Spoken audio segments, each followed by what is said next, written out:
ஆண்டவன் நீ ஏன் எடுக்காம எப்படி வச்சிருக்கான்னு தெரியல. எங்க அம்மாவுக்கு ஒரு கை கால் வழங்காது. அப்ப நான் கன்னத்துல தட்டி விட்டு அப்படிலாம் சொல்லாதீங்கம்மா, நீங்க எப்பவுமே என் கூட இருக்கணும், நான் பாத்துக்குவேன் சொல்லி சொல்லுவேன். அப்ப அவங்க திருப்பி என் கையை தட்டிட்டு நான் எப்பவுமே உன் கூட தான் நான் இருப்பேன் அப்படின்னு சொன்னாங்க.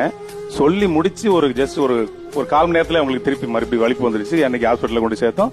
உயிர் போக போக அவங்களோட பிடி என் கையை விட்டு அப்படி கொஞ்சம் கொஞ்சமா நகலுது. மத்தியானம் சொல்லியிருக்காங்க, சாயந்தரம் இறந்துட்டாங்க. அதுக்கு அப்புறம் தான் என் சம்சாரம் வந்து கன்சீவ் ஆனது. கன்சீவ் ஆகி 40வது நாள் கன்சீவ் ஆகி டேட் தெரிஞ்சது. அன்னைக்கே நான் பேர் வச்சேன் என் பொண்ணுக்கு. ஏன்னா சொல்லி செத்தது எங்க அம்மா. எனக்கு அப்ப நான் மதுரையில ஒரு பாத்திர கடையில வேலை பார்த்தேன். 1250 ரூபாய் சம்பளம். எனக்கு பெண் பிள்ளை பிறந்திருக்குன்னு எனக்கு நியூஸ் வந்தது. உலகத்திலேயே அந்த மாதிரி ஒரு சந்தோஷம் இன்னைக்கு வரைக்கும் நான் வந்து அடையல.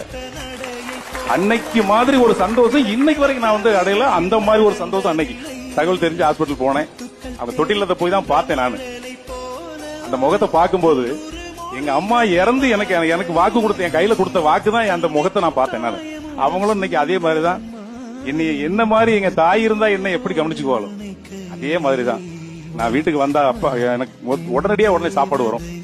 லேசா இருமிட்டா போதும் எனக்கு தண்ணி வந்துடும். கைகால் நைட் ஆனா நான் படுத்துட்டேன்னா எனக்கு கைகால் அமுக்கி விடுவாங்க. ஏதாவது லேசா இருமல் கோல்டுனா போதும் உடனே மாத்திரை பிச்சு எடுத்து கொடுக்கறதுல இருந்து. அதாவது பிள்ளை அப்பா கிட்ட வந்து பேசுறதுனால சம்சாரத்துக்கு கோவம் வரும்னு சொல்லுவாங்க. அது எங்க வீட்டுல அடிக்கடி நடக்கும்.